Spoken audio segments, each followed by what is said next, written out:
Nabi Muhammad dalam keadaan sakit menjelang kematian beliau. Di saat Nabi Muhammad sakit saat itu, Nabi Muhammad keluar dari rumah beliau, dibantu oleh Sayyidina Ali dan Fadl ibn Abbas. Dibantu oleh Sayyidina Ali dengan Fadl ibn Abbas, Rasulullah datangi ke masjid yang saat itu Sayyidina Abu Bakar menjadi imam. Kemudian saat Nabi Muhammad datang, Sayyidina Abu Bakar mundur ke belakang. Dan setelah melakukan solat, Nabi Muhammad berdiri dan berkhutbah. Setelah berkhutbah bercerita tentang banyak hal Nabi Muhammad dan berkata, seorang hamba dipilihkan oleh Tuhannya. Seorang hamba suruh memilih antara dua hal, di dunia dan abadi di dunia, atau bertemu dengan Allah. Pilihannya adalah di dunia atau bertemu dengan Allah Subhanahu wa ta'ala. Maka hamba yang ngerti akan memilih Allah. Itu isyarat akan kematian Rasul sallallahu alaihi wasallam. Nabi Muhammad memberikan kabar kepada sahabat, aku disuruh memilih dua hal, antara di dunia dan milih Allah Subhanahu wa ta'ala. Dan hamba tersebut memilih Allah. Saat itu para sahabat Nabi belum ada yang paham. Abu Bakar As-Siddiq, Sayyidina Abu Bakar As-Siddiq menangis di saat mendengar berita itu.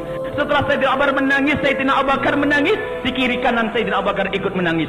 Sehingga setelah itu semua menangis, bahwasanya itu khutbah terakhirnya Rasulullah. Rasulullah akan dipanggil oleh Allah Subhanahu wa ta'ala. Dan setelah itu Rasulullah melanjutkan khutbahnya dan berkata, siapapun di antara kalian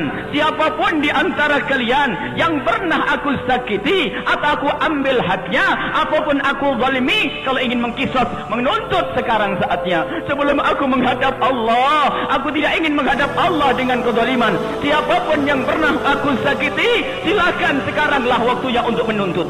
Berdiam Nabi Muhammad. Rupanya para sahabat Nabi tidak ada yang menjawab sepatah kata pun. Lalu Nabi Muhammad ingin melanjutkan ceramah beliau. Di saat Nabi Muhammad ingin melanjutkan ceramah beliau, tiba-tiba di belakang ada yang berdiri, ya Rasulullah, aku yang akan mengambil kisah atasmu ya Rasulullah. Aku yang akan menuntut ya Rasulullah.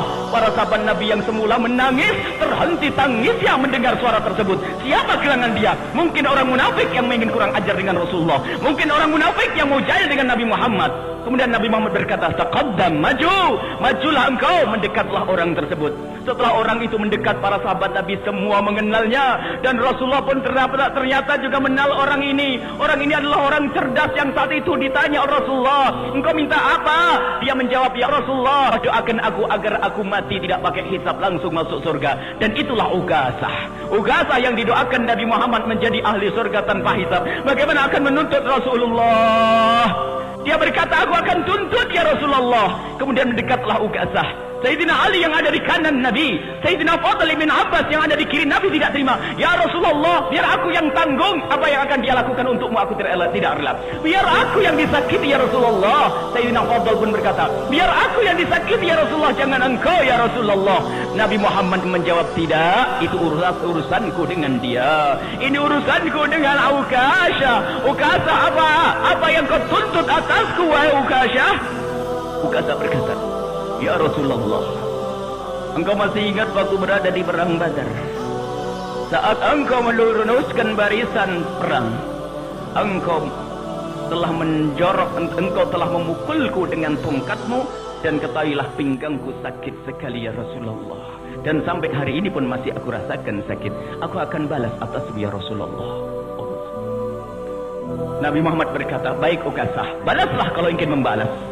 Uqasyah menjawab, ya Rasulullah, waktu engkau memukulku aku tidak pakai baju. Sekarang engkau pakai baju, buka bajumu ya Rasulullah. Akhirnya dibukalah baju Rasulullah SAW. Ya Rasulullah, engkau dulu memukul dengan tongkat, aku tidak punya tongkat. Diambil, diberikan tongkatnya Rasulullah. Pukullah aku dengan tongkatku. Akhirnya Uqasyah memegang tongkat tersebut. Lihat, memegang tongkat tersebut dan digoyang-goyangkan tongkat tersebut. Sekali, dua kali digoyangkan tongkat tersebut, dan ternyata setelah itu tongkat dibuang dan dipeluklah perut Rasulullah sallallahu alaihi wasallam. Dipeluklah perut Rasulullah. Kemudian Rasulullah berkata, Uqasyah, apa yang kau lakukan ini? Ya Rasulullah, aku merasa bahwasanya ini akhir kehidupanmu ya Rasulullah. Sungguh ya Rasulullah, aku ingin sentuhkan kulitku di saat kau masih hidup ya Rasulullah. Allah. Kecerdasan orang yang mencintai Nabi sallallahu alaihi wasallam. Ini yang harus kita hadirkan, makna kecintaan kepada Nabi Muhammad sallallahu alaihi wasallam.